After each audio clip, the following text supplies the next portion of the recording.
दोस्तों, स्वागत है आप लोगों को मेरे YouTube चैनल में। तो आज के इस वीडियो में हम क्लास 9 के 5 मई को जो एग्ज़ाम होने वाला है फर्स्ट सिटिंग में इंग्लिश ग्रामर से जो एक्टिव पैसिव, ठीक ना, एक्टिव पैसिव से जो क्वेश्चन आएगा उस VVI MSQ क्वेश्चन को इस वीडियो में हम सॉल्व करेंगे। साथ ही साथ उसका एक नोट भी बनाए, उस नोट को भी आप लोग के साथ में दिखाऊँगा और समझाऊँगा। तो चलिए पहले कोई भी एक्टिव पैसिव को हल करने बिना पहले उसके नोट की ओर चलते हैं। तो शुरू वाली जो नोट है उसकी ओर चलते हैं, ठीक ना। तो यानी कि वॉइस जो होता है वो दो प्रकार के होता है। एक होता है एक्टिव वॉइस, कर्ता जिसको बोलते हैं सब्जेक्ट, एक होता है पैसिव वॉइस, कर्म, ऑब्जेक्ट। एक स्टूडेंट का कमेंट आया था कि सर डायरेक्ट इनडायरेक्ट में वीडियो बनाइए। तो डायरेक्ट इनडायरेक्ट जो है इस बार फर्स्ट टर्मिनल में यानी कि फर्स्ट टर्म में जो है वो सिलेबस में नहीं है, उसको हटा दिया गया, ठीक ना। डायरेक्ट इनडायरेक्ट को सिलेबस से हटा दिया गया है। इसमें सिर्फ एक्टिव पैसिव है, ठीक ना। टेंस है, एक्टिव पैसिव है और मॉडल्स है, डिटर्मिनेंट्स है। यहाँ वॉइस दो प्रकार का है। जहाँ वर्ब 1 या वर्ब 5 रहे तो वो जब पैसिव वॉइस में होगा तो is, am, are plus verb 3 होगा, और वर्ब 2 रहे तो वाज या वेयर प्लस वर्ब 3 होगा, ठीक ना। ये रूल आप लोग याद रखिएगा। अगला रूल है सेल या विल रहे तो सेल या विल प्लस बी होगा। हैज़ या हैव या हैड या सेल हैव या विल हैव रहे तो उसके साथ बिन प्लस वर्ब 3 जुड़ेगा। हैज़ रे, हैव रे, हैड रे, सेल हैव रे, विल हैव प्लस बिन रे तो बीइंग प्लस वर्ब 3 जुड़ेगा। यानी कि पैसिव वॉइस में हमेशा वर्ब 3 ही होगा और बाय हमेशा लगेगा, ठीक ना। वर्ब 3 के पहले बाय लगता है। Is, am, are, was, were, shall be, will be plus verb 4 रहे तो बीइंग प्लस वर्ब 3 होगा। ये क्या एग्जाम्पल है, आई ईट ए मैंगो। तो इसको हम पैसिव वॉइस में चेंज करेंगे। तो सबसे पहले ऑब्जेक्ट को सब्जेक्ट बनाएंगे, यानी कि ऑब्जेक्ट कौन है, ए मैंगो। तो ए मैंगो को ए सेट सब्जेक्ट में लिखेंगे तो हो जाएगा ए मैंगो। उसके बाद इज, वर्ब 1 या देखिए यहाँ रूल में दिया वर्ब 1 या वर्ब 5 रहे तो इज, एम, आर या प्लस वर्ब 3 लगाएं। तो यहाँ वर्ब 1 है, ठीक ना, तो उसके साथ क्या लगेगा, सिंगुलर है तो इज लगेगा, ठीक ना, इज। यहाँ एम नहीं लगेगा, एम जो है आई के साथ लगता है तो ए मैंगो इज। फिर यहाँ वर्ब 3 लगेगा, ठीक ना। यहाँ देखिए रूल में दिया है वर्ब 3, तो वर्ब 3 क्या है, ईट का वर्ब 3 इटेन। उसके बाद बाय प्लस मी। मी क्यों लगाएं, तो आई का जो ऑब्जेक्ट होता है वो मी होता है, ठीक ना, आई का ऑब्जेक्ट मी। अब चलते हैं अगला नोट की ओर। ये अगला नोट इधर मॉडल वर्ब से है। उससे पहले मैं आप लोग को बता देता हूँ कि ऑब्जेक्ट के बारे में। तो आई का जो ऑब्जेक्ट होता है वो मी होता है। वी का जो ऑब्जेक्ट होता है वो अस होता है, याद रखिएगा आप लोग। और ही का जो ऑब्जेक्ट होता है वो हिम होता है, ठीक ना। और सी का ऑब्जेक्ट हर होता है। अब चलते हैं अगला नोट की ओर। अगला नोट है मॉडल वर्ब से।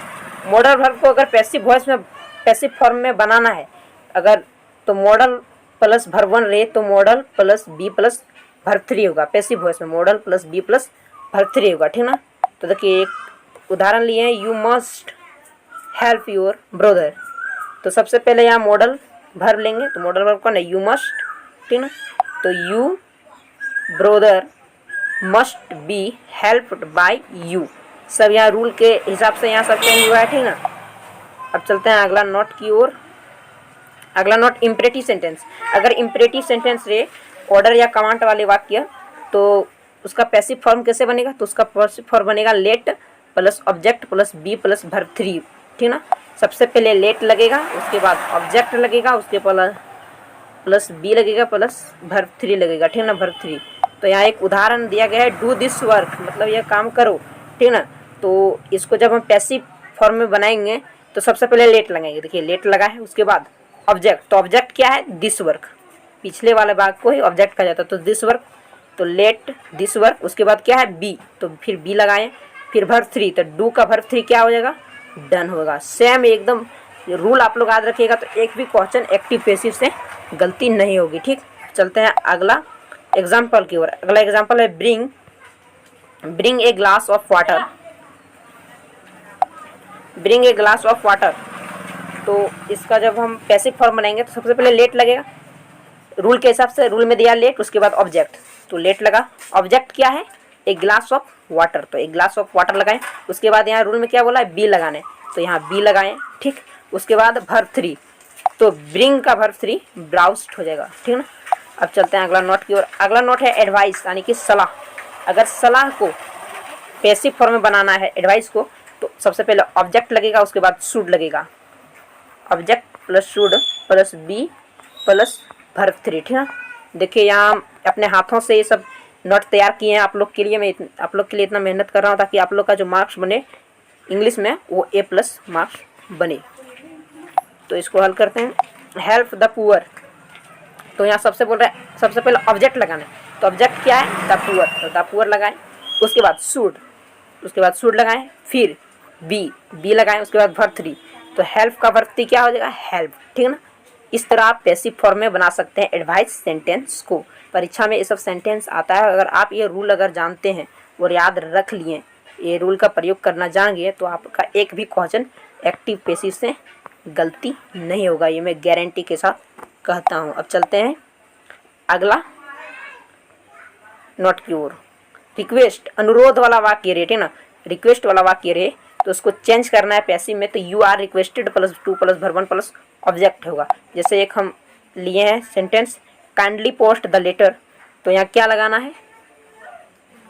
तो प्लीज़ या काइंडली, यहाँ रिक्वेस्ट में दो चीज़ें रहता है, एक रहता है प्लीज़ और एक रहता है काइंडली, ठीक ना। ये आप लोग ध्यान रखिएगा। काइंडली, जिस सेंटेंस में प्लीज़ या काइंडली रहेगा उसको समझिएगा, यही रूल प्रयोग करके उसको हमें बनाना है। लेकिन उससे पहले प्लीज़ और काइंडली को हटा देना। क्या करना? प्लीज़ और काइंडली को सेंटेंस से हटा देना पैसिव फॉर्म बनाते समय, ठीक ना।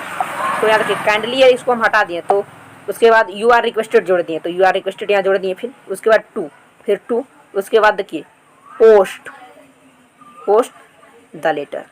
सब यही रूल पर डिपेंड करता है। अगर आप रूल सीख गए ना तो एक भी क्वेश्चन एक्टिव पैसिव से गलती नहीं होने वाली आपसे, ठीक ना। अब चलते हैं कुछ एग्जाम्पल की ओर। जैसे यहाँ हम एक एग्जाम्पल लिए हैं, बहुत सारे एग्जाम्पल हैं। The passive voice of I am reading a book is, तो I am reading a book is, तो सबसे एग्जाम्पल है the passive voice of I am reading a book is. इसको पैसिव वॉइस में चेंज करना है, ठीक ना। तो चेंज करने के लिए सबसे पहले ऑब्जेक्ट को सब्जेक्ट बनाना है। तो ऑब्जेक्ट क्या है? ए बुक, तो ए बुक लिखेंगे, ठीक ना, ए बुक, ठीक। उसके बाद यहाँ देखिए एम है, तो हम बोले थे अगर इज एम आर रहे तो इज एम आर ही होगा, लेकिन उसके साथ क्या जुड़ेगा? बीइंग जुड़ेगा। तो ए बुक जो है वो सिंगुलर है, तो इज जुड़ेगा, ठीक, उसके साथ बीइंग, ठीक। ए बुक इज बीइंग, ठीक, बीइंग। उसके बाद वर्ब 3 बाय लगेगा, उसके बाद वर्ब 3 लगेगा, यानी कि रीडिंग का वर्ब 3 रीड हो जाएगा, रीड, ठीक।